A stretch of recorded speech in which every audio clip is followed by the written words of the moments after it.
ese país que tiene tantos recursos naturales y tenemos una desnutrición infantil crónica, anemia infantil, ¿no? Tuberculosis en estudiantes? Si tenemos tantos recursos y las culturas anteriores han hecho tanto esfuerzo por utilizar estos bienes que estaban en la naturaleza, ¿no? ¿Qué tenemos? Es cierto que hay una maldición de los recursos naturales, es decir, los países que tienen muchos recursos naturales están, digamos, destinados a no saber utilizarlos, a padecer de deficiencias. ¿Qué es lo que pasa? Para mí la solución es no haber entendido que la tecnología es un elemento importante que debe ir acompañando todo uso de recursos naturales, ¿no? Y nosotros nos hemos quedado en eso. Solamente exportamos materia prima, nos encanta vender esa materia prima. Y vendemos no solamente materia prima en términos de minerales.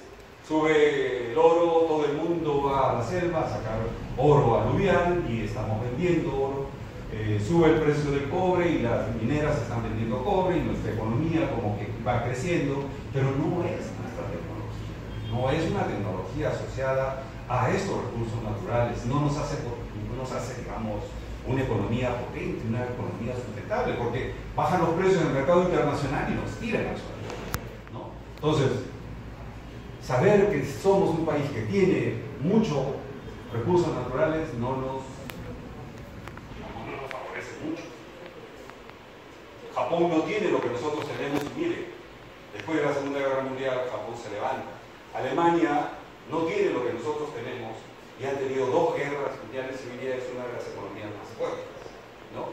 Entonces, deberíamos de tener mucho más conciencia de que los recursos naturales, sí, es una bendición de este territorio, pero que nosotros deberíamos de hacer ese esfuerzo por generar tecnología que vaya acompañando al uso de los recursos naturales, ¿no? Y les digo tecnología y mucho celo por nuestros recursos naturales. Solamente para adelantarles algo de lo que está asociado a un, no sé si desconocimiento o dejadez de parte de nuestras sociedades.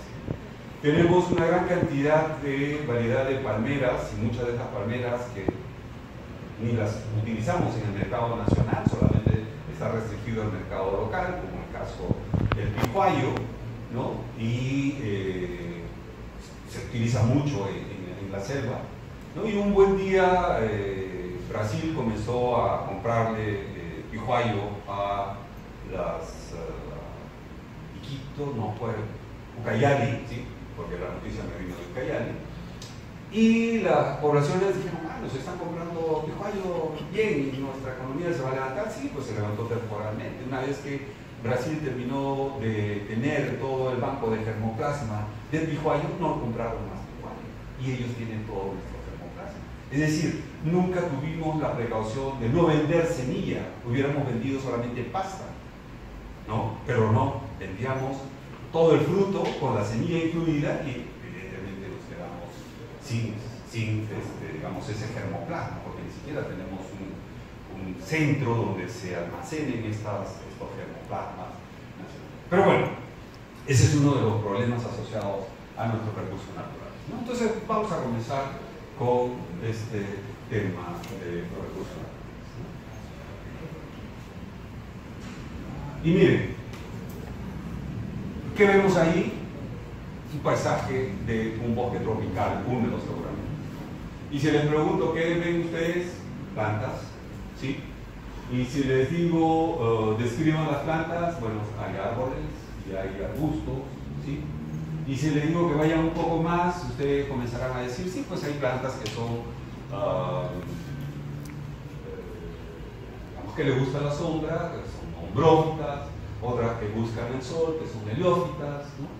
Y si les pido algo más de descripción, dirán, bueno, sí, pues ahí hay un árbol con aletones que se sostiene muy bien en el suelo, ¿no? Y otras palmeras.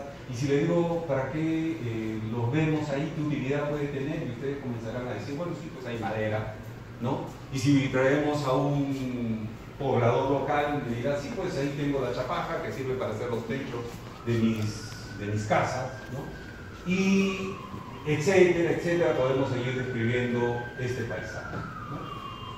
Pero este paisaje está antes que nosotros como cultura nos hayamos desarrollado, sí.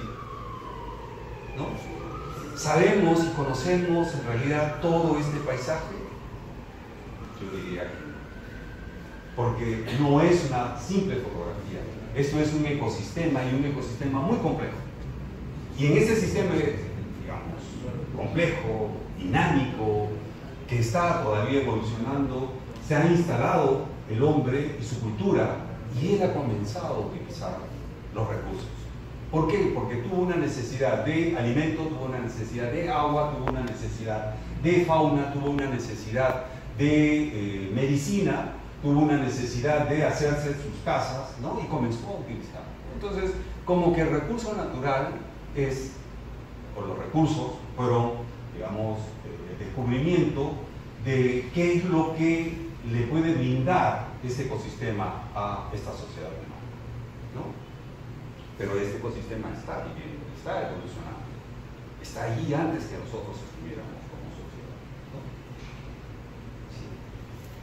Entonces, si nosotros entramos y comenzamos a descubrir cuáles son las relaciones que se establecen en este ecosistema, comenzamos a ver que está el Sol, que está mucho más antes que se originara incluso la Tierra y la vida misma, ¿no? Y cuando se origina la vida tenemos el árbol, ¿no? Y el árbol trajo, obviamente, la evolución, el venado, y sin embargo, entre ellos se comenzaron a establecer relaciones, ¿no? ¿Nos interesan los dos? Sí. A mí me interesa el Sol porque es fuente de energía y verán que ya comenzamos a ver que es una de los recursos naturales que los necesitamos. El árbol, sí, también, no solamente porque es parte del ecosistema, no, lo necesitamos porque es que nos va a brindar la madera, nos va a brindar fruta, nos va a dar medicina, ¿no? Y el venado que se desarrolla también a partir de estos ecosistemas. Si no hubiera el autótrofo del árbol, no habría el heterótrofo, ¿no? Porque él depende del árbol, porque independientemente del árbol podría vivir sin necesidad del venado, ¿no? Porque va haciendo su fotosíntesis, ¿no? Y sin embargo después descubrimos que no, pues el venado también aporta y hace posible que ese árbol pueda seguir desarrollándose, porque obviamente come del autótrofo y deja parte de lo que no digiere, y eso se transforma para seguir nutriendo a este árbol, ¿no?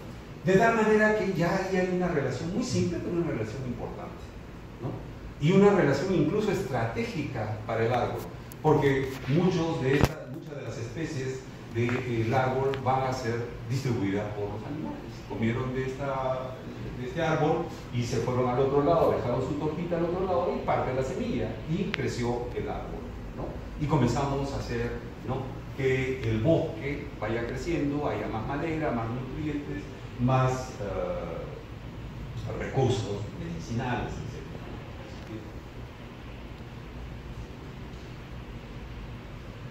Y fíjense, antes que nosotros podamos descubrir, ya estos ecosistemas estaban haciendo la retroalimentación, cosa que muchas veces ni siquiera nosotros nos hemos preparado en ver si esta retroalimentación está asociada a nuestros recursos naturales, ¿no?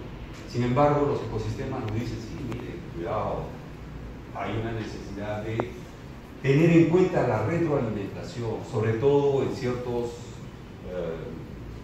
ecosistemas donde hay recursos renovables. Si ustedes no reparan en la retroalimentación, en la autopoiesis, miren, ustedes estarían condenando a estos recursos naturales a su desaparición, ¿no?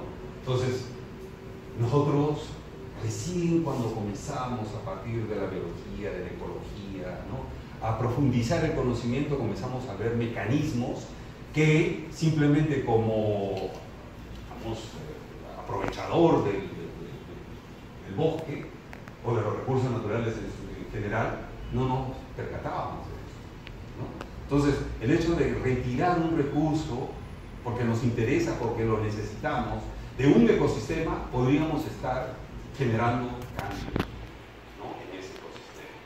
Entonces, es importante que nosotros sepamos en qué ambiente tenemos, en qué ambiente nos desarrollamos, para poder ver cómo utilizamos los recursos naturales, ¿no? ustedes a lo largo de toda esta preparación, ustedes van a ver que vamos a tener problemas de contaminación, problemas de degradación, problemas, incluso que ahora ya la normativa nos dice que si van a utilizar los recursos naturales, van a hacer una explotación de los recursos mineros, presenten una evaluación de impacto ambiental, ¿cierto?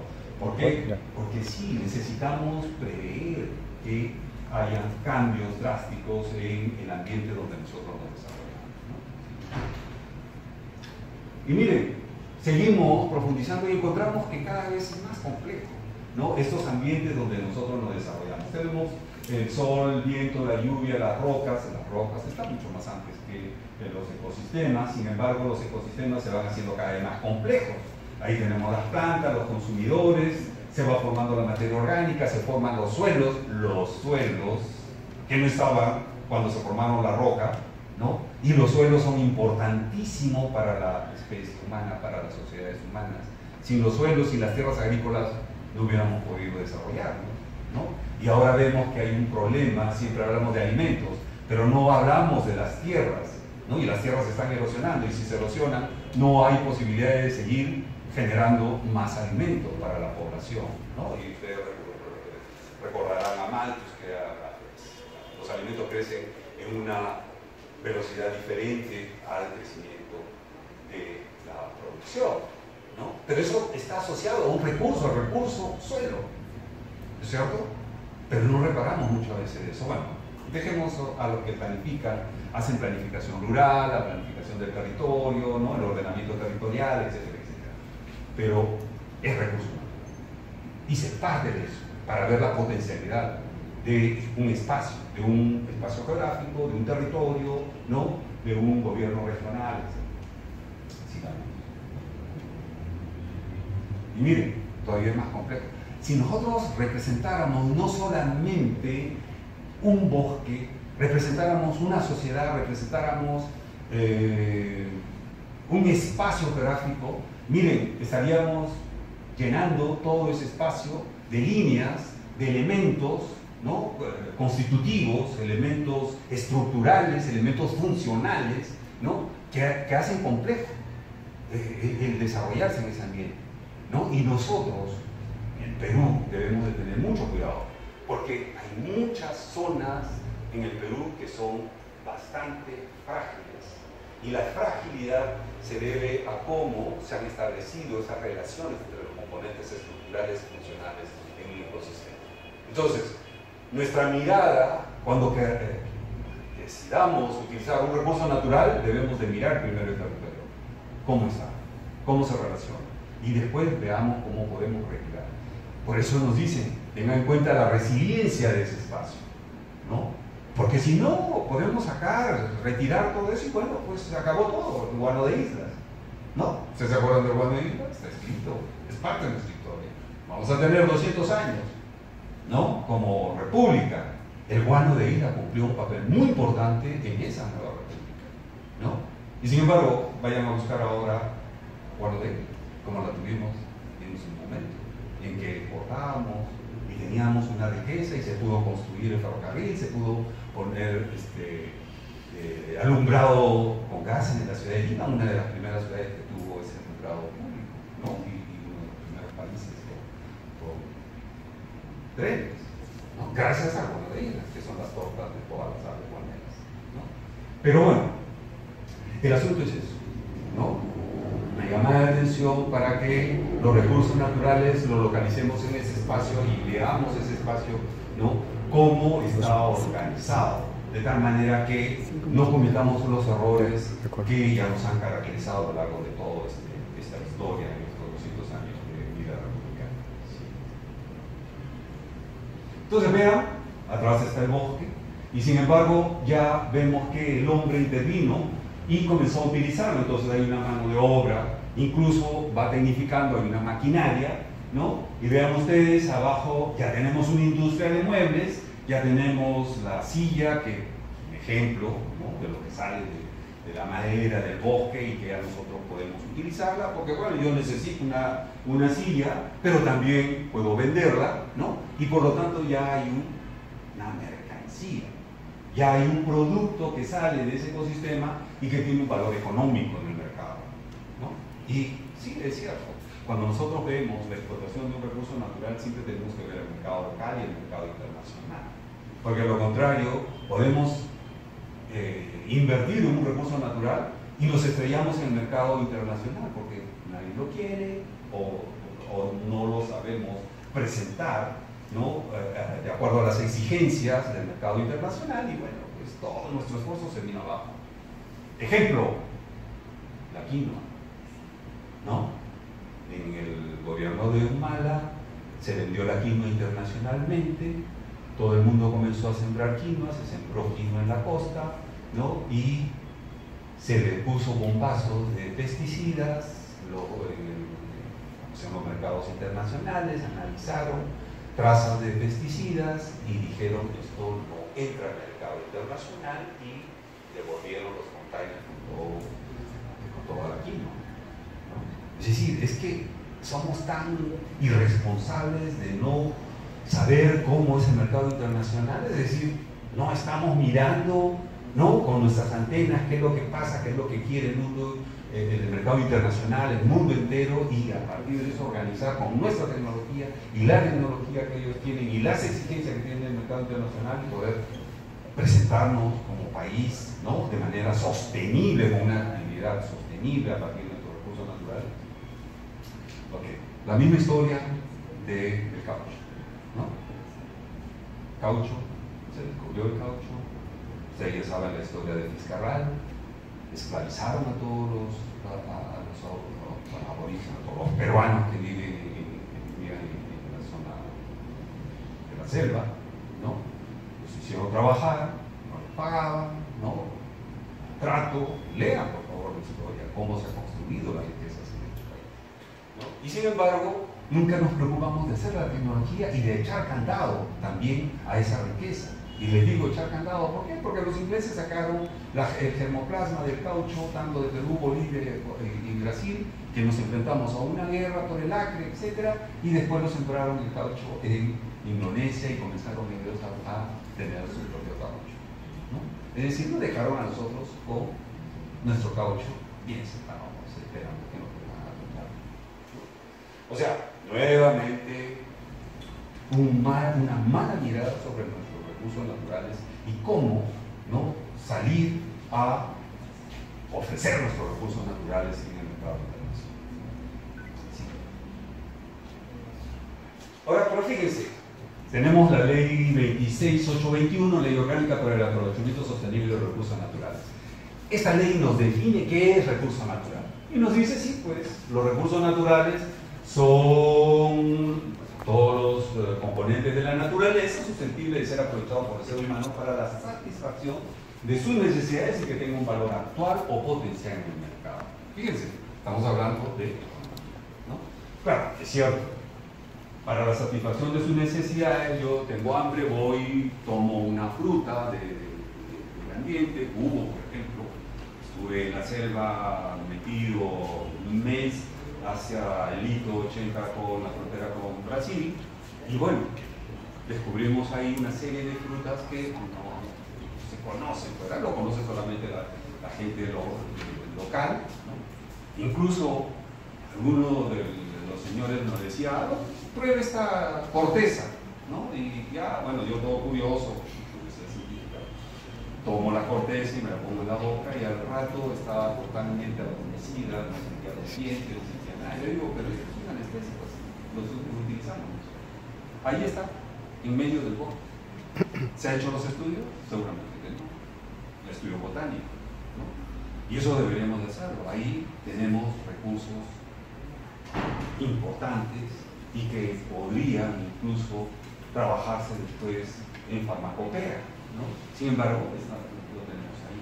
Bueno, tenemos muchos recursos que están en la naturaleza, o tenemos bienes que están en la naturaleza, que no conocemos sus propiedades, ¿no? Y por lo tanto están ahí, no pasan a ser recursos, porque no los aprovechamos, ¿sí?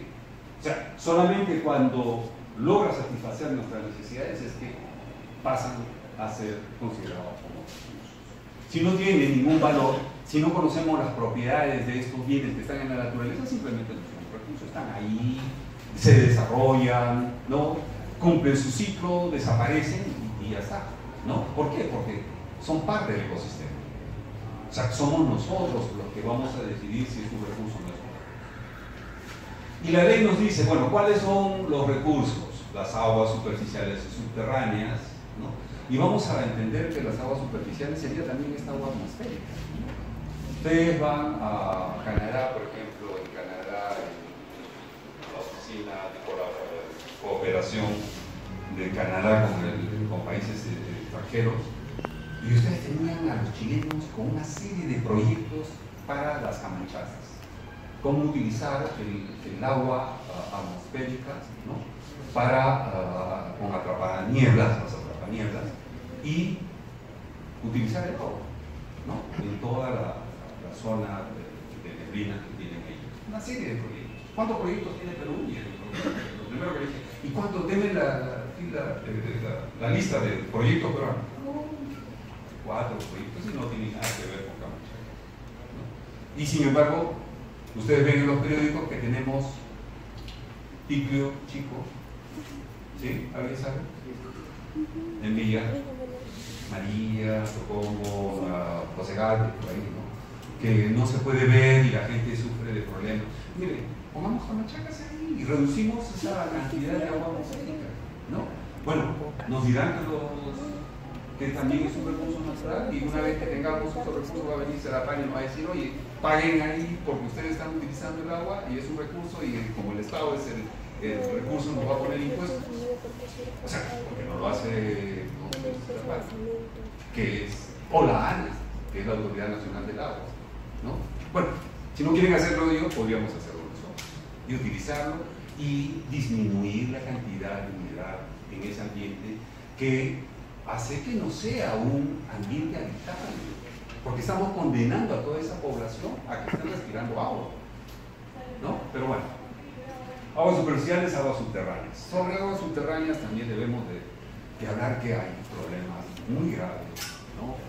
En el desierto de Ica ya se han prohibido, en Tacna se han prohibido generar más pozos porque están cada vez profundizando más, ¿no? Y el profundizar más estos pozos hace que haya un alto riesgo de salinización. ¿Por qué? Porque el agua, ¿no? En el continente está en equilibrio como vaso comunicante con el agua de mar. Es decir, bajamos el agua en el continente y el agua de mar entrará a ocupar ese espacio. Entonces comenzamos a salinizar todo el agua, ¿no?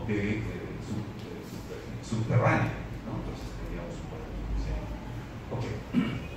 El problema del suelo, subsuelo, las tierras por su capacidad de uso mayor, sean agrícolas, pecuarias, forestales y protección. Si nosotros, bueno, lo vamos a ver también, pero si nosotros vemos a nivel del país, o sea, lo que más tenemos son tierras de protección.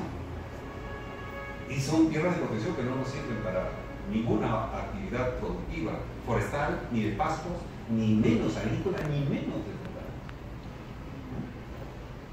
Y bueno, están cubiertas por bosques, muchos de ellos, y ya la ley forestal nos dice todo bosque y tierras cubiertas con bosque es patrimonio forestal del Estado. Bueno, ahí están. Y ahora están tratando de cambiar el reglamento de clasificación de tierras, no, el reglamento de levantamiento de suelos, en la cual defina que un suelo, a pesar de que sea con un alto potencial agrícola, pero que tenga un bosque, ya no puede ser calificado como tierra agrícola por tener el bosque. O sea, hay una cosa que deberíamos de discutirlo más, ¿no? Y la discusión debería de salir de las academias, de las universidades, porque es aquí donde se hace la ciencia. No se hace en los ministerios donde se toman decisiones, es en la universidad. Y eso debería de ser una discusión, deberíamos estar discutiendo entre todos los profesores de las universidades esos conceptos. ¿Para qué? Para después decirle al ministerio, ya saca tu normativa, pero esta es la base científica sobre la cual debe salir una norma. No una norma creada por especialistas, igual incluyo especialistas en un ministerio, si es que no maneja los conceptos científicos, ¿no? Porque muchas veces hay tantos especialistas que hablan cualquier cosa. Uno le dice, oye, pero dime en qué está basado lo que tú estás planteando. y no tienen este elemento científico. Sí lo tienen, ¿no?, las academias, las universidades. Pero en fin, la diversidad biológica, como las especies de flora, fauna, de los microorganismos, los protistos, y también los recursos genéticos, los ecosistemas que dan soporte a la vida. Miren, recursos genéticos, lo que les había dicho con Picuari, ¿no? Es decir, tenemos que echarle a todos los germoplasmas, nuestro germoplasma de papa, para asegurarlo se llevaron todo el Centro Internacional de la Papa, no sé, lo hemos llevado a Colombia porque aquí en el Perú había mucho riesgo, ¿no?, con todos los problemas sociopolíticos que teníamos, entonces había riesgos de que se perdieran todo ese trabajo hecho a nivel de todo el mundo sobre la papa, el camote, la yuca, que eran, digamos, después, ¿no?, porque al final, digamos, en un inicio, el centro fue exclusivamente para papa, ¿no? En el Perú papa, en México maíz, en Filipinas, creo, el arroz, ¿no?, eran centros internacionales a nivel del mundo, con mucho dinero, con muchos científicos trabajando sobre estos materiales, ¿no? Pero bueno, recursos genéticos, pero todavía nos falta de estudio de recursos genéticos, ¿no?, que deberíamos de tener en cuenta porque es parte de los recursos. Y la ley no lo dice, pero térmicos y similares, ¿no? Y sí, pues tenemos todo el norte con el petróleo, ¿no? Y ustedes cuando viajan al petróleo, en pleno desierto, ven a los caballitos que están bombeando agua, ¿no?, petróleo, ¿no? Están ahí como mecánicos, ¿no?, autónomos, están sacando bombeando. Sí, pues hay un recurso importante. Tenemos en la selva también recursos hidrocarburíferos, el gas de camisea también, ¿no? Tenemos recursos importantísimos, ya la ley lo establece, ¿no? Nos dice la atmósfera y el espectro radioeléctrico, ¿no? Sí, bien recursos, sí. Incluso lo que venimos haciendo en geografía, cuando hablamos en el curso de la evaluación de recursos naturales, estamos metiendo el clima como recurso. Y diría, ¿por qué diría? No, y ellos mismos, ¿no? Pero el clima es solamente la caracterización de un espacio. Sí, también tiene su connotación económica. ¿Por qué los chilenos están metidos a lo largo de todo el país? Porque han descubierto que el clima les permite sacar 2, 3 cosechas de lo que no pueden sacar en su país, porque ellos tienen sus estaciones muy marcadas. En esto, acá tenemos el paraíso. Ustedes le quitan el agua a un cultivo y el cultivo entra en dormancia, es decir, ya no produce. Le ponen agua y comienza a producir. Y gracias a que el clima es permanentemente favorable al desarrollo de esas plantas, lo único que hacen es retirarle. Ya nuestros agricultores desde hace tiempo lo vienen haciendo, ¿no? Le quitan el agua y inducen a la dormancia como que si fuera, digamos, condiciones en un ambiente donde ya no hay agua suficiente, y entonces la planta obligadamente se tiene que dedicar a la dormancia, ya no a producir, porque es la estrategia de la especie, ¿no? Pero bueno, los minerales, que es lo que nos da, ¿no?, todo el movimiento económico que tenemos, ¿no?, y estamos muy sometidos a los precios de los minerales en el mercado internacional, desgraciadamente estamos así, ¿no? Y los demás considerados como tales, es decir, nos da la puerta de que, nos da la posibilidad de que algún recurso que nosotros, que no estén allí, que estén en estos ambientes que hemos descrito inicialmente, descubramos una propiedad que sí es importante y que lo puede utilizar y se puede vender en el mercado internacional, se incluye, ¿cierto? Pero lo que me agrada más, y fue, yo pienso, una iluminación, es lo que viene a continuación. El paisaje natural, en tanto sea objeto de aprovechamiento económico, es considerado recurso natural para el efecto de la presente ley. Fíjese, el paisaje, ¿no? El paisaje ya es considerado como un recurso. Y uno dice, pero el paisaje, podría ser una abstracción mental del paisaje. Porque si yo les traigo aquí un paisaje, a ver, ¿de dónde? De Comas hacia arriba en no comas aquí de Lima, comas allá en la Sierra Central de, no sé si alguien conoce Comas, Jerónimo, Huancayo, pero para las alturas, es decir, ya estamos en altura, pero más alturas todavía, ¿no? Y son paisajes que si se los damos a un suizo, el suizo se quedaría con la boca abierta, porque supera tremendamente a los paisajes suizos, ¿no? Pero posiblemente a algunos no les gustará el paisaje, les gustará un paisaje más desértico, ¿no? ¿Por qué? Porque el desierto como que les sirve para la meditación, son, ¿no?, líneas mucho más suaves, etc. O sea, la cuestión más subjetiva de cómo miramos el paisaje, pero bueno, miren, en tanto haya personas que les gusten esos paisajes y nosotros podamos vender el paisaje, es un recurso.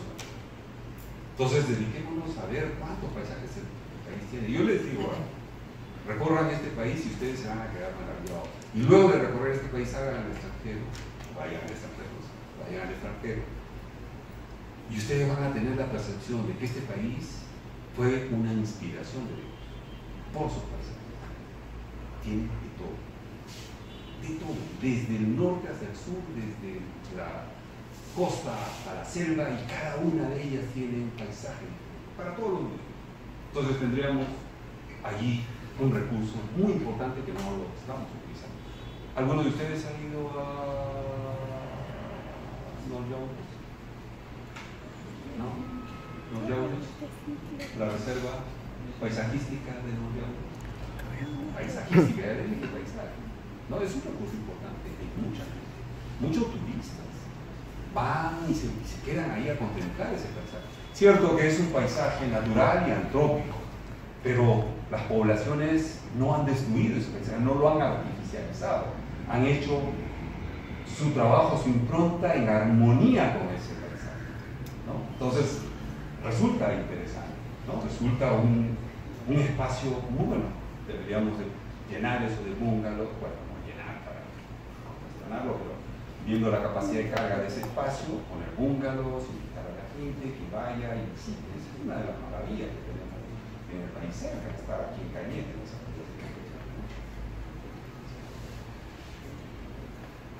Y bueno, y también nos dicen recursos renovables, recursos no renovables. Y por ahí ya nos está induciendo a tipificar los recursos, ¿no? O sea, una masa de recursos, oye, un momento, hay recursos renovables, recursos no renovables, ¿no? Y nos hizo que el Estado es soberano, en la utilización de recursos naturales. Todos los recursos le pertenecen al Estado, ¿verdad? Él es el que va a hacer una concesión de los recursos naturales, ¿no? Entonces, hay una minera, va al INGEMET, que es parte del Ejecutivo, ¿no? Y le dice, sí, bueno, en esta cuadrícula, y se le entrega, hace todos sus estudios y ya comienza a tratar. Es una concesión terminada, 20 años, y eso pasa al Estado, ¿no? Entonces, ¿por qué? Porque el Estado es el dueño de los recursos. Y tiene que legislar, ejercer funciones ejecutivas y jurisdiccionales sobre ellos. Es el Estado el que promueve el aprovechamiento sostenible de los recursos naturales. Por eso encontramos siempre en los periódicos, ¿no? El Estado está preocupado en ver cómo se concretizan todos estos proyectos mineros, todos los proyectos hidráulicos, proyectos, ¿no? Porque sí, pues necesita ser la instancia que esté constantemente promoviendo el aprovechamiento de los recursos naturales. Pero fíjense, en ese artículo 7 hay algo interesante. Hay la necesidad del fomento del conocimiento científico y tecnológico, ¿no? O sea, el Estado debe de fomentar eso. ¿Y dónde se desarrolla la ciencia? En las universidades. O sea, todos nosotros estamos obligados a generar ciencia sobre los recursos naturales, tecnología sobre los recursos naturales. ¿Se dan cuenta? O sea, no es una cuestión de ir, sacar, extraer, vender recursos naturales como materia prima. No, tiene que establecerse estos mecanismos para que se desarrolle la tecnología y nosotros podamos hacer el salto, ¿no?, de simplemente exportador de materia prima a exportador de productos mucho más elaborados con un valor agregado sobre esos recursos naturales, ¿no? Y la innovación productiva, ¿no?, que no solamente es vender la materia prima, como les he dicho, sino generar más productos a partir de esos recursos naturales. Fíjense, ¿ustedes creen que el guano de islas es solamente abono que servía para alimentar a las plantas, para echar al suelo? La sanguaza que sale de la bahía del Ferrol, donde están estas industrias pesqueras, ¿no?, que hacen enlatados y que después botan toda la sanguaza, el agua de pola, no tiene ningún valor, ya eso es residuo. Si viene, mire, si estuviera un alemán, estuviera analizando toda esa sanguaza y vería proteína hidrolizada y puedo concentrarla y sacar la proteína hidrolizada. Después lo enfrasco y vendo proteína hidrolizada. Y sin embargo eso se pierde y contamina las aguas, ¿no? O sea, hay algo más ahí en esos residuos que no lo podemos aprovechar. O sea, eso tiene que ver con innovación tecnológica, ¿no? Y eso también lo debemos hacer. Y las universidades deberían de estar fomentando en sus estudiantes esa posibilidad de innovación tecnológica. Vean ustedes, creo que sí, ya hemos ganado, creo que de San Marcos ganó un estudiante una innovación tecnológica. Ajá, con el programa de FISA. Del agua. Ajá. ¿No? Eso, deberíamos de tener no solamente uno, deberíamos de tener muchos más que estén generando innovación, ¿no?, productiva, innovación tecnológica. Siguiente. Y bueno, ya tenemos ahí que los recursos naturales, ahí estábamos representando el árbol, que es el autótrofo, pero que sale hacia el mercado, hay una venta de madera, entonces hay dinero. Entonces, lo que nos dice la ley, sí, pues bueno, todos los recursos naturales son aquellos que están ligados, pues, al mercado, ¿no?, que hay un justiprecio, bueno, no sé, justiprecio sería muy claro, hay un intercambio de producto por un bien económico. Y nos dice, ok, puede ser renovables, no renovables, y fíjense la clasificación, que pueden entrar ahí a la clasificación y ustedes van a ver que muchos autores clasifican recursos como renovables, no renovables, inagotables, ¿no? Hay otros que hablan de renovables o de flujo. Yo prefiero hablar de renovables, no renovables y de flujo. Y se los voy a decir. Los renovables ya sabemos, bueno, comencemos. Los no renovables ya sabemos que son aquellos que se agotan, o sea, no se regeneran, ¿sí? Ejemplo, una mina, ¿no? ¿Por qué? Porque esa veta minera se desarrolló durante los procesos geológicos, ¿no?, en donde se acumuló oro, plata, cobre, bismuto, molibdeno, etc. Y bueno, quedó ahí. Pero ya no hubo más procesos para seguir generando más oro, no. Lo que se produjo en ese momento ahí quedó y es una cantidad, ¿no es cierto? Entonces, ¿qué hacemos los interesados en explotar eso? Vamos, miramos la cantidad, si vamos a invertir, cuánto vamos a sacar, costo-beneficio, si me decido a explotarlo, ¿no? O no me conviene porque voy a invertir más de lo que voy a ganar, entonces simplemente lo dejo ahí. Entonces, los no renovables. Los renovables, nos dice, son aquellos que se pueden generar. Y eso yo, hasta cierto punto, diría, hay que tener cuidado. Ese bosque que hemos visto al inicio, ¿vive del aire? No, ¿es cierto? Es cierto que toma el CO2 del ambiente para hacer su fotosíntesis, pero toma el agua que se almacena en el suelo. Entonces estamos hablando que depende del suelo y depende del agua y depende del aire y depende de las condiciones. Porque si se agotan los nutrientes del suelo, ¿ese bosque podrá seguir desarrollándose? No. Entonces, cuando habla de la renovación, solamente está hablando de una de las características, la capacidad de ese árbol de generar, de auto-regenerarse, digamos, él como individuo, o seguir perpetuando su especie a lo largo del tiempo, pero siempre y cuando se den las condiciones. Sin embargo, ahora vamos a ver, creo que sí, hay una foto, han sacado el oro en Madre de Dios, se han tirado abajo el suelo, porque tienen que sacar el suelo para poder extraer el oro, ¿no? Y obviamente tuvieron que destruir toda la vegetación, ¿no? Y entonces destruyeron todos los elementos que hacía posible que esa especie sea renovable. Entonces ahora ustedes lo ven desierto. Ustedes pueden ir, coger, y es arena lavada. O sea, ahí ya no hay condiciones para que genere vida. Nosotros tenemos que ir a remediar eso. Tenemos que recomponer el suelo. Tenemos que hacer que nuevamente la materia orgánica, ¿no?, se comience a instalar allí, que el perfil edáfico se pueda ir desarrollando para que él dé soporte a esa especie renovable. Entonces, eso del renovable, tómalo también con cierto. Y los de flujo. ¿Por qué los de flujo? Lo dice, son inagotables. Sí, porque yo tengo la atmósfera, que ahí la vamos a tener, siempre la atmósfera, pero si a la atmósfera le aumento más SO2, sigue siendo atmósfera, pero ya la calidad de la atmósfera cambió y es probable que no sea muy buena, ¿no?, para nosotros. O sea, la calidad de ese recurso, que puede ser inagotable, podría también ser un recurso escaso, convertirse en un recurso. Usted vaya, cuando haga su maestría o su doctorado en Japón, ustedes van a encontrar que hay mucha gente que sale con su mascarilla. ¿Por qué? Porque ya es irrespirable ciertos ambientes, ¿no?, por la calidad, ¿no? Entonces, no es tan inagotable. Ahora, ¿por qué prefiero hablar de flujo? Porque esos recursos están circulando en la naturaleza. Sí, pues circulan, la lluvia también, todo su ciclo hidrológico. O sea, nosotros somos incapaces de, bueno, salvo con el cambio climático, pero el ciclo hidrológico sigue generándose, ¿no es cierto?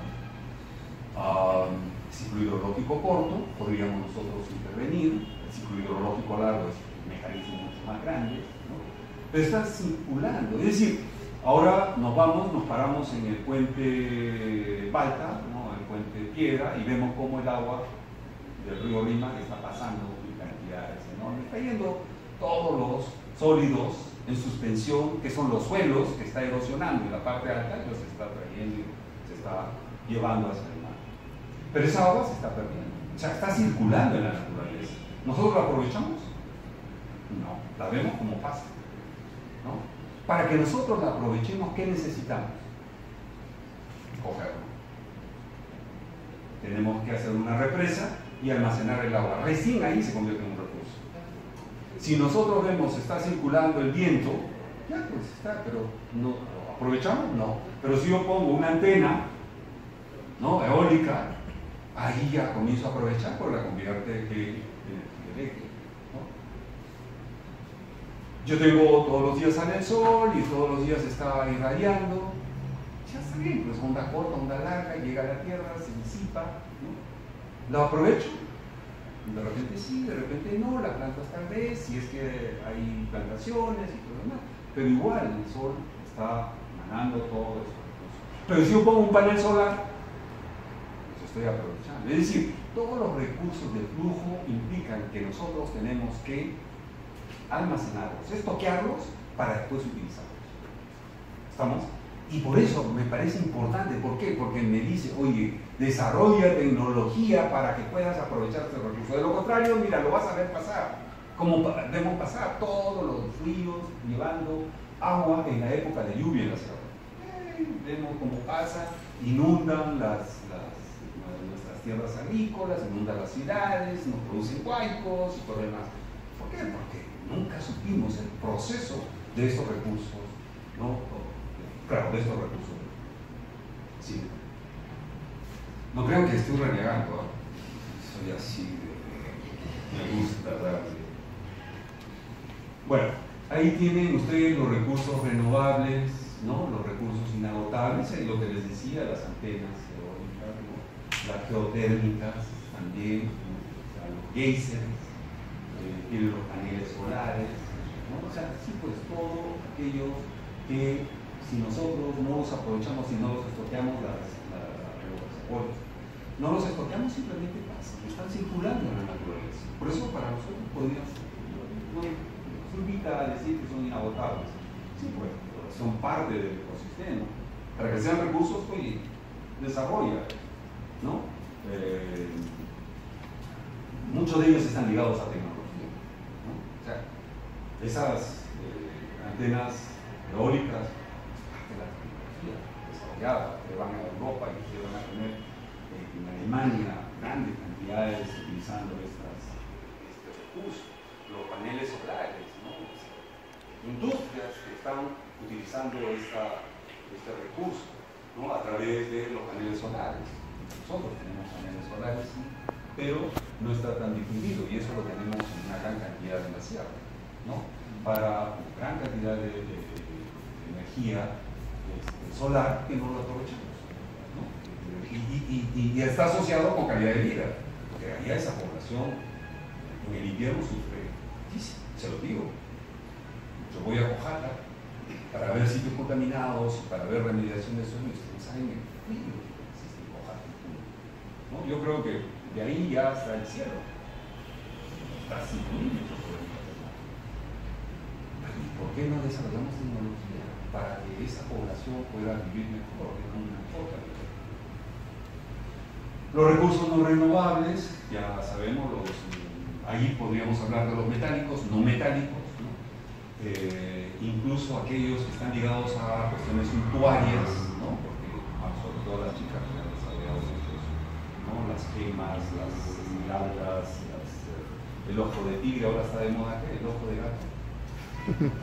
O sea, todo eso son cuestiones cualitativas, son cuestiones subjetivas tal vez, pero que están en la naturaleza, ¿no? Se le da un valor en función del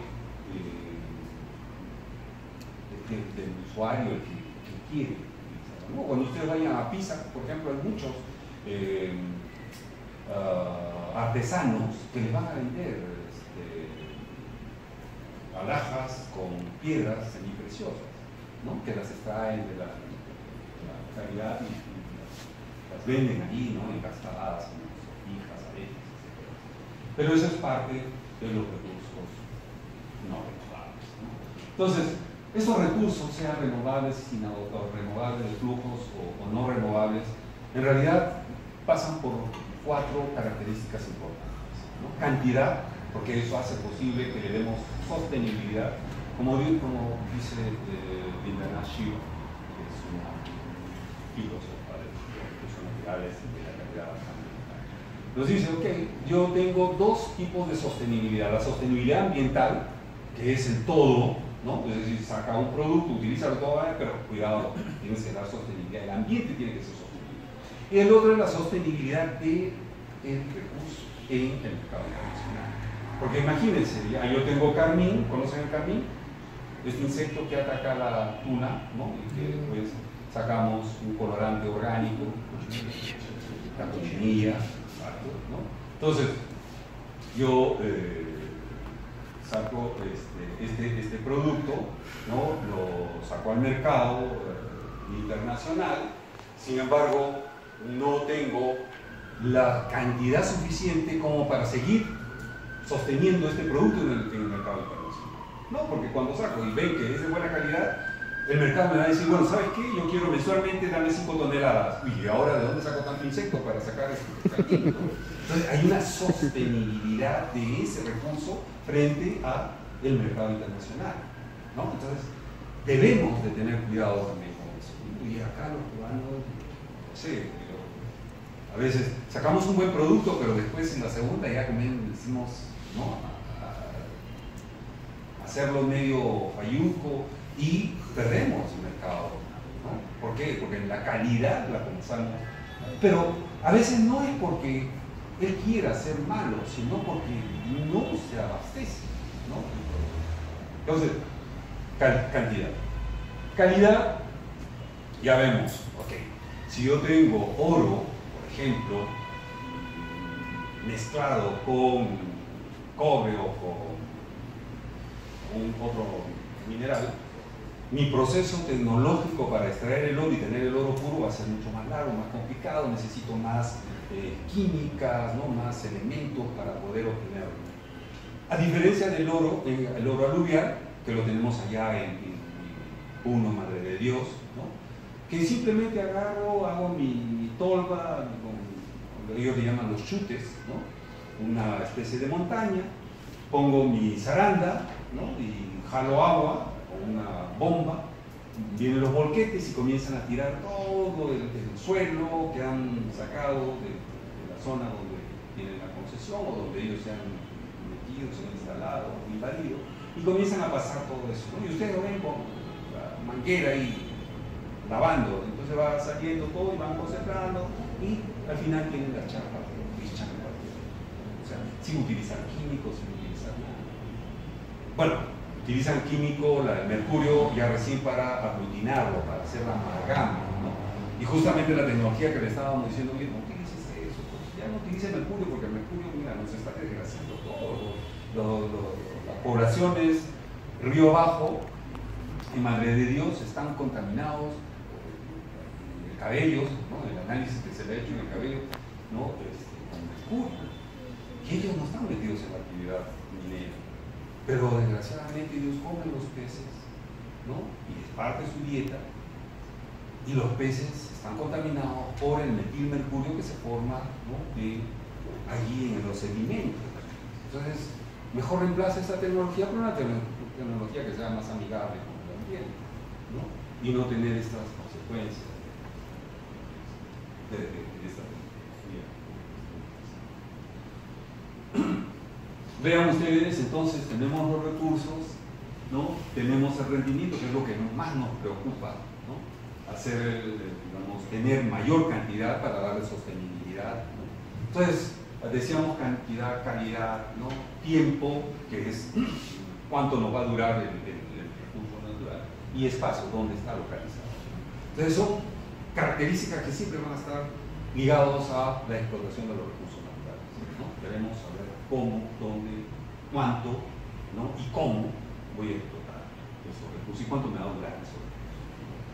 ¿Sí? Esta representación es de ONU, ¿no? En realidad, ONU tiene una simbología para representar cada uno de estos gráficos que nos parece interesante y sintetiza mucho, ¿no? En vez de estar hablando y describiendo, que a veces marea una lectura tan interesante. Un gráfico de esta naturaleza ya rápidamente nos induce a saber cuáles son los elementos estructurales funcionales y dónde están los puntos, digamos, de fricción que podría existir. Bueno, aquí hablando de suelos, en este recurso hay dos términos importantes, por lo menos en el Perú está muy bien definido. Suelo, que es este gráfico que lo vemos ahí en esa cinta amarilla y negra, que es la descripción del perfil de suelo. O sea, yo describo a ese suelo, ¿no? Que es el perfil edáfico, y yo lo clasifico taxonómicamente ese suelo, y puedo decir, bueno, ese suelo es un típico cuarcizámeno, ¿no? O un copudul. Y bueno, sí, pues lo entiende yo, lo entiende el especialista, lo que han llevado suelos, clasificación de suelo, pero el agricultor sabrá qué cosa es un copudul. Entonces, ¿qué hace el Perú? Tiene las tierras por capacidad de uso mayor, las CUM.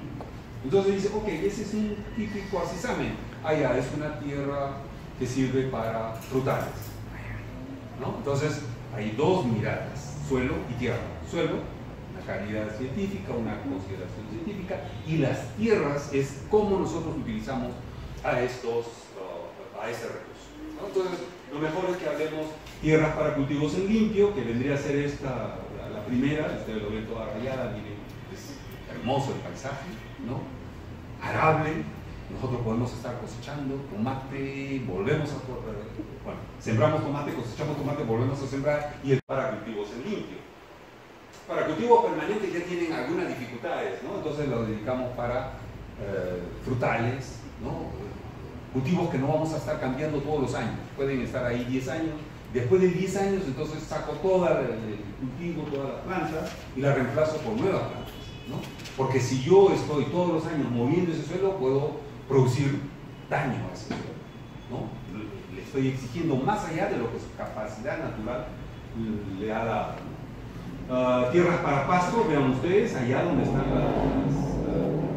ganado, están planicies altoandinas llenas de agua, que son los bofedales, ¿no? Que es importantísimo. Ya este bofedal no podría ser simplemente una tierra, ya este es un ecosistema, ¿no? Por eso es que peleábamos con agricultura y decir, oye, cuidado, ahí es un ecosistema. Si tú lo clasificas como tierra, necesariamente vas a decir, la tierra, digamos, tiene problemas de aniegos. ¿Por qué? Porque periódicamente con la lluvia eso se llena de agua, ¿no?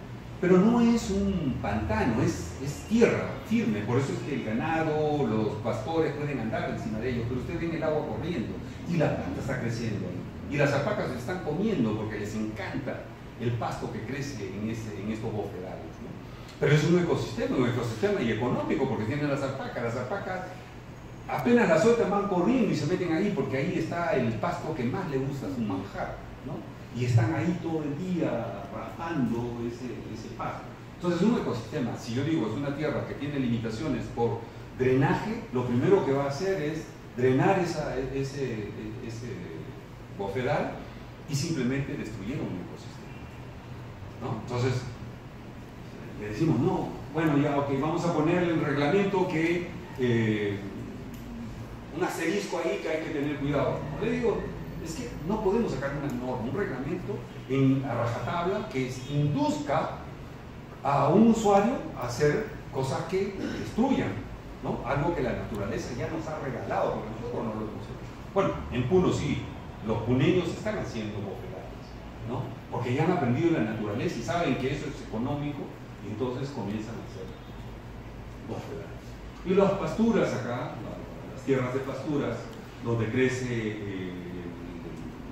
el licho. Y siempre decimos licho, ¿no? Pero en realidad, fíjense, ustedes se meten ahí, el licho es solamente una de las especies, ¿no?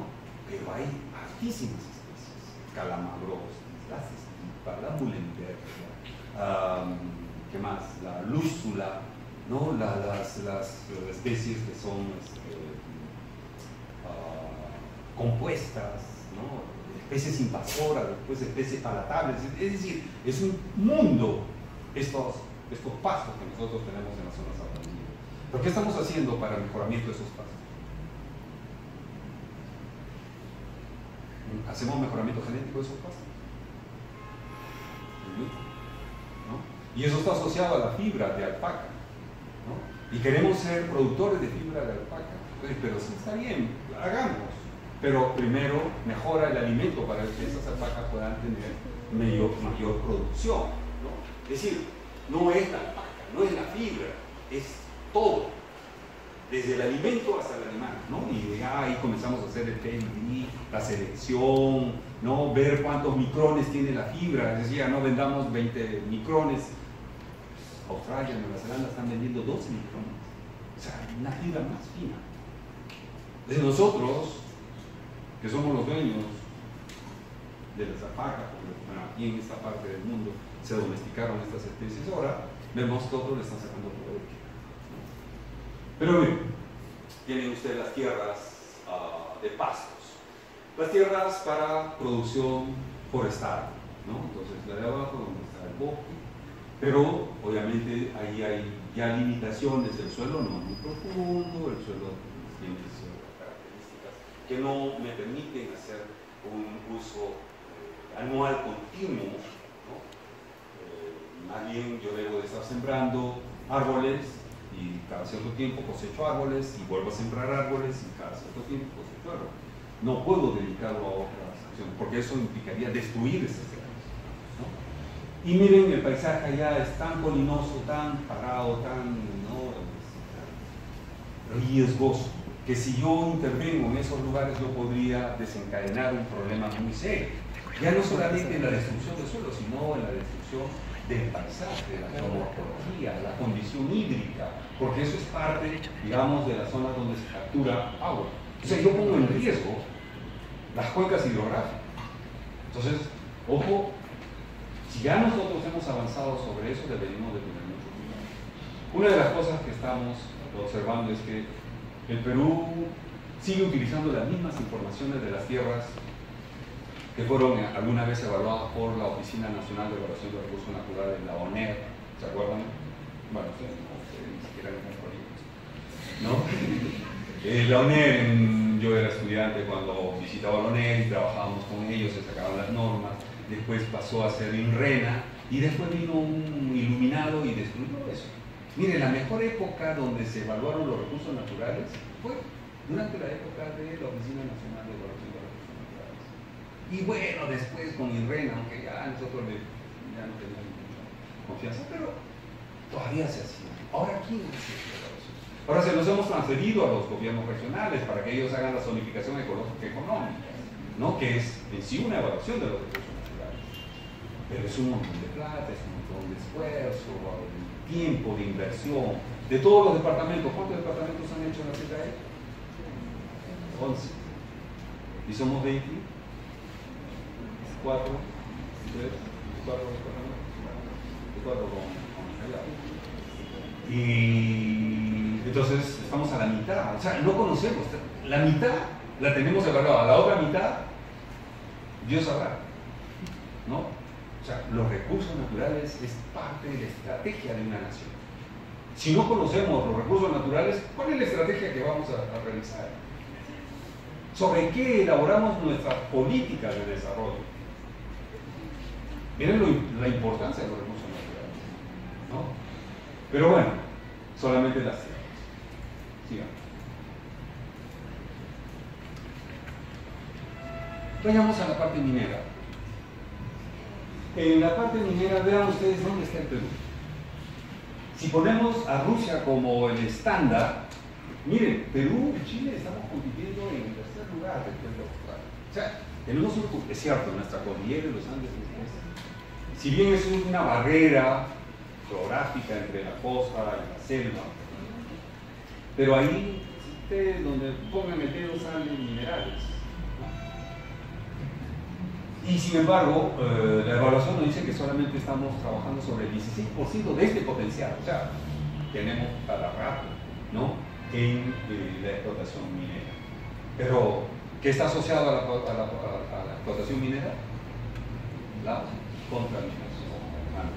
Si es que no hay elementos correctivos, si no hay una tecnología adecuada, y los problemas socioambientales, ¿no?, en que esta actividad necesita agua para poder desarrollarla y muchas veces compite con el agua de una comunidad para riego, agua potable y todo.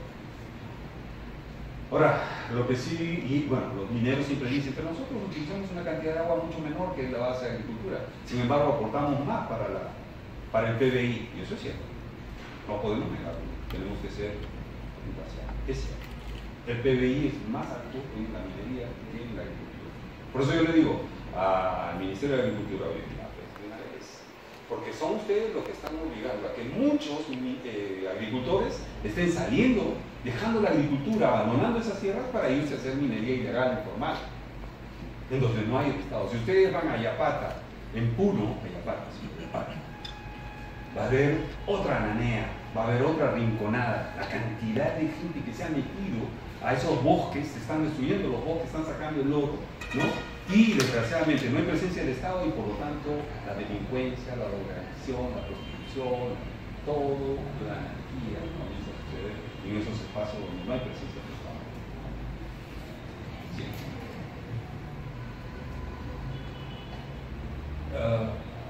Sí, pero fíjense el potencial que nosotros tenemos, ¿no? A nivel latinoamericano, primero en zinc, segundo en cobre, primero en plomo, primero en estaño, segundo en plata y primero en oro. La posición del mundo, tercero en zinc, cuarto en cobre, cuarto en plomo, tercero en estaño, segundo en plata y quinto en oro. O sea, sí, hay un potencial enorme.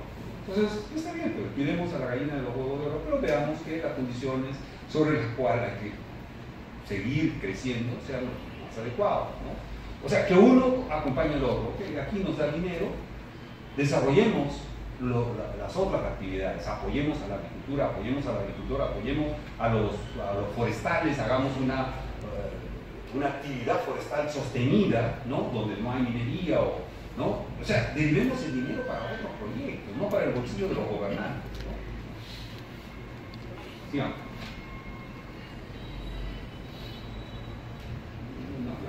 Y lo que les decía sobre Madre de Dios.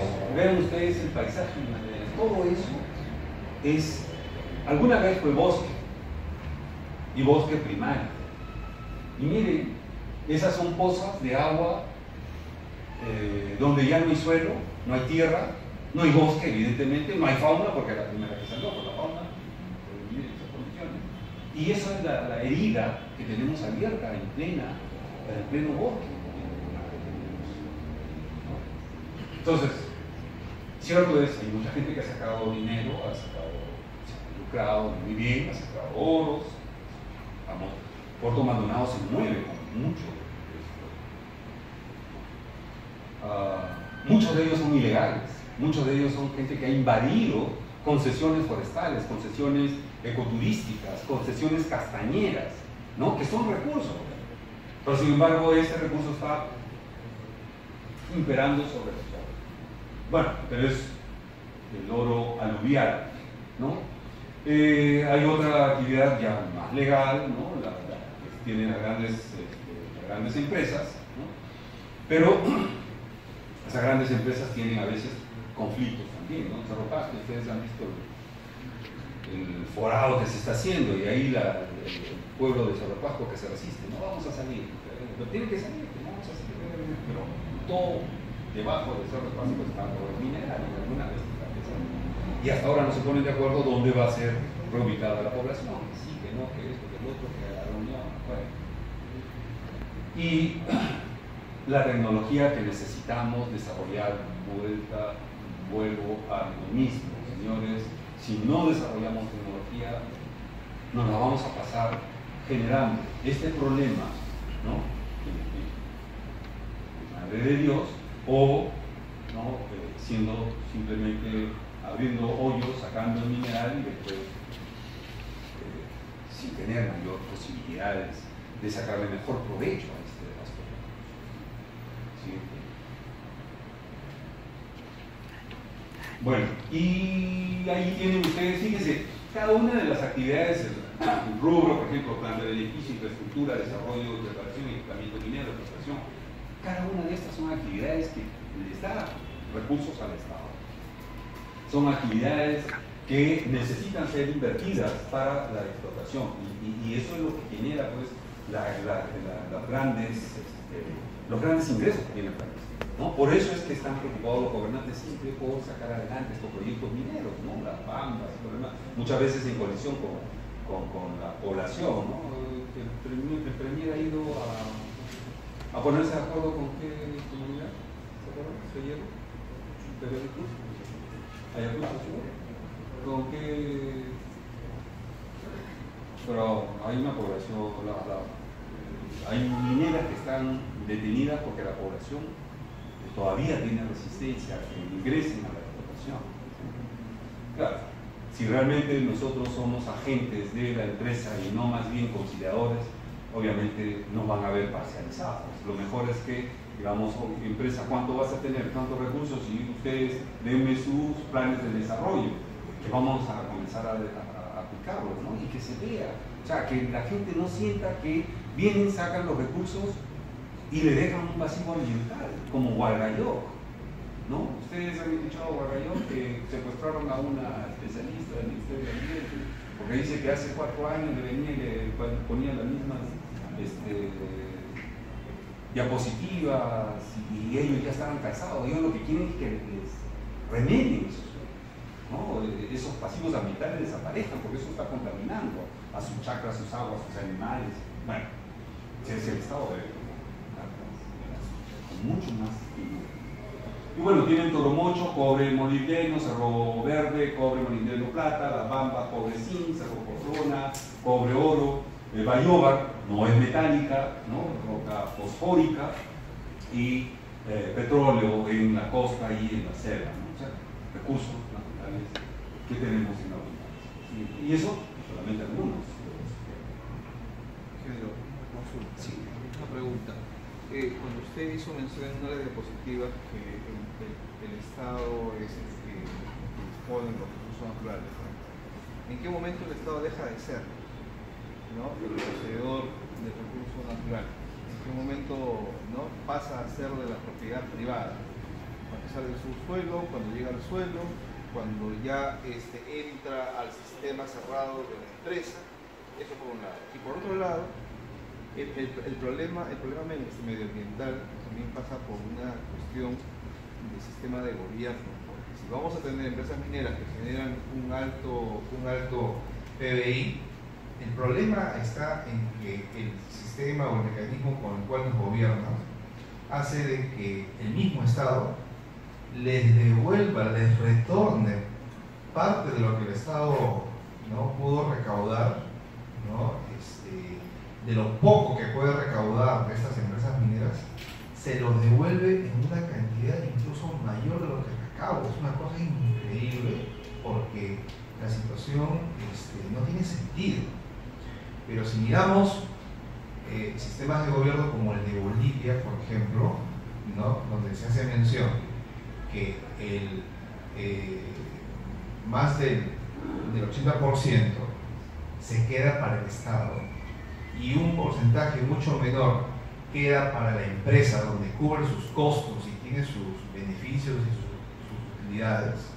En el Perú sucede lo contrario, porque realmente la industria privada se lleva absolutamente todo. Entonces, como usted bien decía, tenemos la minería, tenemos los recursos, pero tenemos los más altos índices de nutrición, de enfermedades, y tenemos el mayor índice de corrupción. Entonces, la situación realmente es muy complicada, en el sentido de que de nada nos sirve tener los recursos, de nada nos sirve tener la tecnología, de nada nos sirve tener los especialistas, cuando el sistema es corrupto y hace que todos esos beneficios, entre comillas, supuestos de lo que ganamos, ¿no?, y que actualmente en Bolivia está años de desarrollo en infraestructura que en Perú, se lo digo porque yo estaba en Bolivia, estaba allá, es una cosa increíble. Entonces yo lo escucho a usted, yo las diapositivas y bueno, tengo que retorcerme en el asiento, no me queda otra, ¿no? Bueno, sí, no, y tiene toda la razón, pero a lo primero, el Estado nunca deja de ser el propietario. El Estado es el propietario, solamente lo da en concesión. Y se lo da en concesión 10 años, 20 años, 30 años, 50 años, pero después retorna. En la concesión, se le da la concesión, pero tiene que establecer los mecanismos por los cuales el recurso natural debe ser, digamos, explotado teniendo en cuenta las condiciones ambientales. Para eso se dan todas las normativas en el Estado. Por eso está la OEFA. La OEFA interviene y le dice, oye, a ver, tu plan de explotación, cómo lo has hecho, porque todo eso tiene que estar establecido. Y lo que es más, debe tener, y ahí sí, coincido con usted, no sé cómo se hace, pero debe tener una cantidad de dinero para hacer la remediación. Una vez que se va, debe de dejar ese espacio como estuvo inicialmente, ¿no? Sin embargo, estamos viendo el problema de Dorrán, ¿no? Dorrán creció, el precio internacional, tenía mucho dinero, se supone que ahí tenían la posibilidad, a pesar de que ellos se comprometieron y no estaba previsto esa alza del precio de minerales, y ahí deberían de haber generado pues una posibilidad de tener ese dinero y fondearlo para la remediación.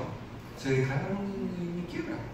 ¿Cómo se declararon en quiebra? Oye, pero si los minerales estaban altos y ustedes estaban obligados a tener eso para hacer la remediación, y ahora no tenemos quien nos compre los rollos, ¿no? Y el Estado hasta que sufre porque es un pasivo también económico, ¿no? Y lo que dice respecto al problema de la corrupción, bueno, sí, vamos a llamar corrupción, y de repente estamos poniendo en un saco todo lo malo, lo metemos ahí y lo llamamos corrupción. Pero fíjense, un ejemplo. Correa, por mucho que se esté criticando a Correa, y eso es lo que agarró y le dijo, bueno, a ver, mineros, ustedes han tenido los mejores economistas, ¿no es cierto? Y ustedes han calculado que iban a tener una ganancia del 30% sobre el recurso. Y bueno, nosotros hemos litigado que no, nosotros deberíamos de tener más, ustedes, ¿qué dijeron? No, 30. Ya, bueno, concedemos 30. Pero ahora, con el alza en el mercado internacional, se está ganando 50. Si ustedes tenían los mejores economistas, ustedes no lo previeron, que esto se iba a disparar. Y ahora ustedes están ganando más allá de lo que ustedes acordaron con nosotros. Entonces, ustedes, no voy a romper el convenio que teníamos, ustedes se llevan el 30%, que es lo que hemos convenido, y el 20% es inherente al recurso natural, es decir, de mi pueblo. Se los quitó y quedó para el pueblo. Nosotros pasamos el sombrero. Señores, ¿quiénes quieren apoyar, ¿no?, con esa alza de dinero que nos puedan dar? Mire, él sacó la norma y simplemente se cobró 20%, ¿no? Acá no. De ahí podemos ver las noticias. Estaban pidiendo que buenamente las empresas apoyaran y dieran algo para desarrollar al país porque estaban en bonanza, cosas por el estilo, ¿no? En fin, ahí hay harta tela para cortar. Bueno, el recurso pesquero, ese es otro de los problemas, ¿no? Nuestros recursos son, miren, 736 especies, solamente trabajamos 40% de moluscos, es decir, el 5% de las 870 especies de moluscos conocidas, 23 especies de crustáceos, que hace el 7% de aproximadamente 320 especies de crustáceos conocidos. Y tenemos desnutrición infantil crónica, ¿no? Tenemos problemas de alimentación. Hay productos que ni siquiera nosotros consumimos, ¿no? Y simplemente consumimos lo que nos venden en los mercados, pero tenemos hartísimo para seguir esto. Siguiente, vamos a tener que correr. La fauna. La fauna, fuente de proteína, producción de cueros, producción de pieles, guano de isla, que ya lo hemos dicho, sigamos. Fibra animal, que es la vicuña, la alpaca, que también lo hemos dicho, pero fíjense, usos biomédicos. Y ahí sí es interesante, uso biomédico, porque eso está asociado al conocimiento científico. O sea, cada vez se ha descubierto que mucha de la fauna puede ayudarnos en las enfermedades, ¿no? Una ranita Pipiens tiene una morfina, tiene una sustancia que es 10 veces más potente que la morfina, es decir, ahora todo el mundo se está muriendo de cáncer, ¿no? Y muchos de esos cánceres en la etapa final, en la etapa de metástasis dolorosa, ¿no? Y necesitan ponerle cantidades mayores de morfina. Bueno, miren, la fauna ahí nos está dando la posibilidad de tener posibilidades de darle calidad de vida. Uso artesanal, caza deportiva y bueno, todas las especies que nosotros podamos tener y que no le hacemos mayor uso, ¿no? 16 especies, bueno, 800 especies de peces, ¿no? 80 son comerciales, explotándose solamente el 16%. Siguiente.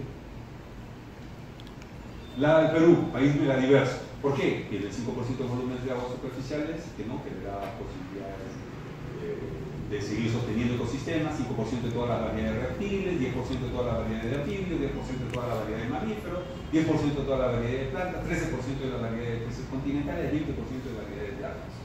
Miren, todo lo que nosotros tenemos, ¿no? ¿Lo utilizamos? No. Nos limitamos a pollo de granja, y ahí tenemos hartísimo de comer, ¿no?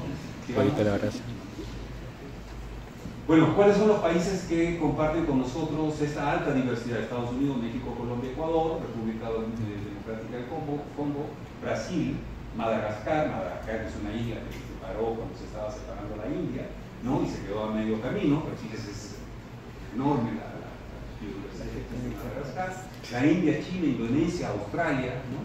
O sea, no el mundo entero, son contados países y nosotros tenemos la posibilidad de estar dentro de ese grupo de países, ¿no? Pero comparamos las economías, bueno, excepto África, Indonesia, ¿no? Los otros llevan, bueno, la fauna, sin embargo, toda esa fauna, toda esa riqueza que tenemos, hay especies que están en vías de extinción, situación vulnerable, situación rara, situación intermedia. Es decir, estamos no solamente utilizando los recursos, cazando estos animales, sino destruyendo su hábitat. Y eso es lo más perjudicial. perjudicial. Estamos destruyendo su hábitat y esas aves, obviamente aves, animales, fauna, comienzan a perder su espacio, digamos, todo lo que tenemos. Hay esfuerzos que se están haciendo respecto a los camelios sudamericanos, la pava blanca, la pava blanca, que se pensó que ya estaba extinta, en realidad ya se ha recuperado una población interesante, ¿no? Manejo de cuencas y de suelos por Pronamash en su tiempo.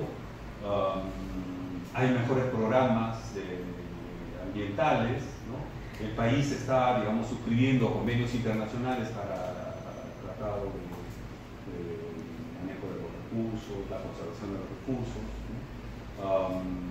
Bueno, hay esfuerzos que sí, el país está haciendo, pero todavía no es suficiente, ¿no? Y igual, si vamos a seguir utilizando los recursos naturales, necesitamos no solamente estos esfuerzos, necesitamos mucho más. Vuelvo a decir, conocimiento tecnológico y conocimiento científico. ¿Sí? El agua es otro de los elementos importantes, digamos. El problema del agua, por ejemplo, es el hecho de que nosotros tengamos la costa, menos agua y más población. La sierra, bueno, menos población y el agua muy estacional. La selva, menos población y altísima cantidad de agua, ¿no? Tanto que se inunda y la gente tiene que vivir en hamaca. En Contamana, 1 metro de agua en todas las casas y la gente durmiendo en hamacas, ¿no? Todo el pueblo. Y eso que en Guayaga estaba mucho más abajo, puede decir la cantidad de inundación. Pues yo le decía, miren, ¿saben qué? Solucionamos el problema. Ponemos extractores de agua y lo traemos a la costa. Y hacemos la costa un vergel y vendemos alimento para el mundo entero. La cantidad de tierra que tenemos aquí y que pueden ser mecanizables, arables, tenemos buen clima y todo. Ya, le dije, no nos tocas nuestros ríos. Oye, pero se está inundando. Trabajamos científicamente. Agarramos, analizamos toda la secuencia y vemos los picos, los tiempos de retorno, ¿no? Y toda esa cantidad de agua que es la que te va a inundar, esa la vamos a extraer. Y la traemos acá y hacemos reservorio en la costa. Mira, solucionamos el problema. Ya. No se metan con nuestros ríos. O sea, los de la selva quieren sus ríos y quieren sus inundaciones. Bueno, pues no nos ponemos de acuerdo. Pero todos los recursos, todas las formas de recursos que tenemos. ¿Sí? Desafíos nacionales respecto al agua, ¿no? Lo que le decía, la cuenca del Pacífico, la cuenca del Amazonas, la cuenca de Titicaca, que son espacios importantes de distribución del agua, ¿no? Y qué es lo que necesitamos para poder satisfacer el agua, la necesidad de agua en el país. Siguiente. Uso extractivo del agua, miren, hacemos un uso mayor, vean ustedes, la cantidad de agua que utiliza la agricultura es mucho mayor que la que utiliza la minería, ¿no? O los pecuarios. Sin embargo, tenemos mucho más tierras pecuarias que tierras agrícolas, ¿no? Siguiente. Usos no extractivos del agua, es decir, para irrigaciones, para hidroeléctricas, ¿no? Es decir, hacemos nuestra represa, después la soltamos, mueven la hidroeléctrica y después nuevamente el agua sale al río. Por eso usted va por el Rímac y usted de repente, ¿dónde está el río? No hay nada de agua, ¿no? Y de repente más arriba está el río con su agua y todo lo demás, pero las han desviado, movilizan todas las turbinas, ¿no? Sale la electricidad para la ciudad de Lima y nuevamente aparece el agua, ¿no? Pero sí, deberíamos de ver eso, pero también es importante. Nos dicen, ojo, los ríos deben de tener una cantidad de agua permanente. ¿Para qué? Para que tengan sus servicios ecosistémicos. De lo contrario, simplemente mueren los peces, muere la vegetación, ¿no? Y todos los ciclos que se generan con el transcurso del agua desde la parte alta de las cuencas hasta la parte baja. Pero bueno, sigamos. Necesidades de agua, esto sí, de hecho, y hay compromisos de los presidentes que alguna vez quisieron hacer obras y las dejaron a medio hacer, ¿no? Pero hay una deuda muy grande con la población de la sierra que no tiene uso, muchos de ellos no tienen uso de agua potable, ¿no? Y bueno, ellos también son peruanos y necesitan una mejor calidad. Siguiente. decía, el 20% solamente tiene agua corriente y sin embargo hay muchos de la población que no dispone de agua potable. Siguiente. Y el clima, lo que les decía, el clima. Sí, nosotros caracterizamos temperatura, humedad relativa, horas de sol, velocidad del viento, todo eso en conjunto. Nos da una posibilidad de la utilización de estos espacios, ¿no? Lo que les decía, un insumo más y yo tengo agricultura permanente, puedo estar haciendo. Ustedes vayan a Mala y ustedes van a tener una chacra con manzanos que están caratitos. El señor ha agostado el cultivo de manzana, no produce. El otro lado, las manzanas están verdes, los manzanos están verdes, en el otro lado están en floración, en el otro lado la manzana está pintando de color. Es decir, el manejo del agua, ¿no?, hace posible que podamos tener cosechas todo el año, ¿no? Es saber manejar, saber utilizar, pero esta es la bendición, el clima, ¿no? Siguiente. Y bueno, ¿qué factores hacen que tengamos esta diversidad de clima? La cordillera de los Andes, la corriente oceánica peruana, el anticiclón del Pacífico, la corriente oceánica ecuatorial del Niño, el anticiclón del Pacífico Sur, el ciclón ecuatorial. Miren, todo eso se conjuga en esta parte y hace que nosotros tengamos pues un potencial enorme que no lo sabemos utilizar. Bueno, diversidad de climas en el país. Y ustedes han visto el arándano es de los climas mediterráneos, los climas templados, ya los producimos acá, ¿no? Piura están produciendo uva. Imagínense, tenemos. Ayacucho siempre ha producido uva. Timbo María, no. Tarapota, vid, y sacan buen vino, ¿no? Es decir, este país es bendecido. Los peruanos. El mapa climático del Perú, sigamos. Y bueno, miren ustedes lo que pudieron hacer la maravilla de las culturas anteriores. Domesticaron todo eso que estaba en la naturaleza, ese paisaje que veíamos, todo esto, ellos no lo han inventado, esto no es biotecnología. Ellos lo único que hicieron, lo sacaron y lo fueron mejoramiento masal, ¿no? Es un tipo de mejoramiento genético masal, y nos han regalado esa variedad de maíces, ¿no? De ocas, masguas, papas, ¿no? El famoso ahora que está de moda, ¿cómo se llama? Capulí o... Bueno, capulí, abajo la cochinilla, esta fruta que es una de las más deliciosas, la lucma.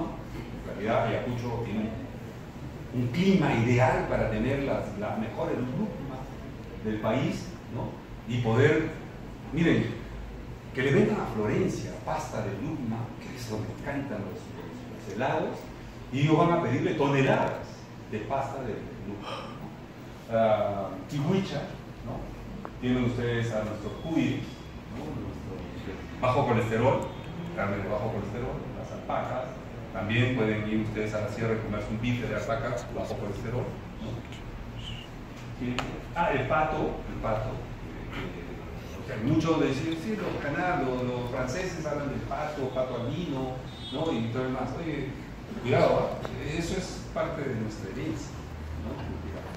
Ahora fíjense, todo esto está en el medio ambiente, un poco para ya terminar, ¿no? Todo estaba en el medio ambiente, estaban los recursos renovables, no renovables, ¿no? Y nosotros podemos utilizarlos, podemos aprovecharlos, pero hay que tener en cuenta la tasa de renovación de esos recursos. Hay que ver que en esos recursos hay agua, aire y suelo, y esos tienen la capacidad de renovarse, pero hay que trabajar al ritmo que ellos tengan, no exigirle más, ¿no? Y saber que cada cosa que nosotros vamos a extraer va a terminar por generar residuos. Es decir, podemos utilizar el espacio, los recursos, etc. Pero estamos generando también, ¿no?, residuos o incorporando sustancias que no son del ambiente, como todas estas sustancias químicas, ¿no?, todos estos elementos que son parte de nuestra vida moderna, ¿no?, y que de una u otra manera contaminan el ambiente. ¿Sí? bueno, población, recursos, hay un problema. La economía de Perú dependiente de los recursos naturales, ¿no? Y no de la tecnología. Los problemas que tenemos, pérdida de fertilidad del suelo, disminución de la biodiversidad, agotamiento de pesqueros, etc. Los problemas que nos agobian y está asociado a los recursos naturales, al mal uso de los recursos naturales o al uso indebido, no mal, al uso indebido de los recursos. Bien. Bueno, y nunca lleguemos a esto. Esto es real, ¿no? Gente que está tratando de tener agua, que es elemental, ¿no? Siguiente es en la India, Bangladesh, esa zona, ¿no? Estado los recursos naturales, bueno, ya lo hemos venido hablando.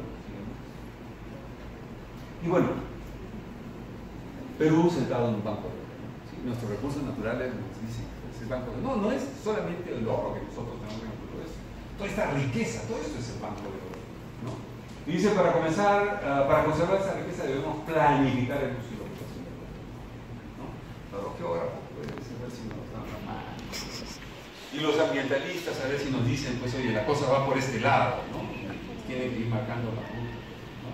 Siguiente.